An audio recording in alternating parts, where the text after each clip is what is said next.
আরও এক দফা কমল সোনার দাম। এ দফায় ভরিতে সর্বোচ্চ ৩,৫৭০ টাকা দাম কমেছে। তাতে ভালো মানের অর্থাৎ ২২ ক্যারেটের এক ভরি সোনার দাম দাঁড়ায় ১,৬৮,৯৭৬ টাকা।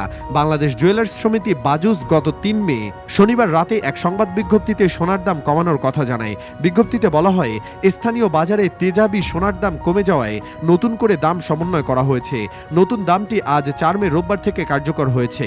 বাজুসের নতুন সিদ্ধান্তের ফলে দেশের বাজারে হলমার্ক করা প্রতি ভরি বা ১১.৬৬৪ গ্রাম ২২ ক্যারেটের মানের সোনা ১,৬৮,৯৭৬ টাকা, ২১ ক্যারেট ১,৬১,৩০২ টাকা, ১৮ ক্যারেট ১,৩৮,২৫৩ টাকায় বিক্রি হবে। এছাড়া সনাতন পদ্ধতির প্রতি ভরি সোনার দাম কমে হবে ১,১৪,২৯৬ টাকা। সোনার পাশাপাশি রূপার দামও কিছুটা কমেছে। এ দফায় ২২, ২১ ও ১৮ ক্যারেটের প্রতি ভরি রূপায় ৩৫ টাকা করে ও সনাতন পদ্ধতির রূপায় ভরিতে ২৪ টাকা দাম কমানো হয়েছে। তাতে সবচেয়ে ভালো মান বা ২২ ক্যারেটের এক ভরি রূপার দাম দাঁড়িয়েছে ২,৮১১ টাকায়।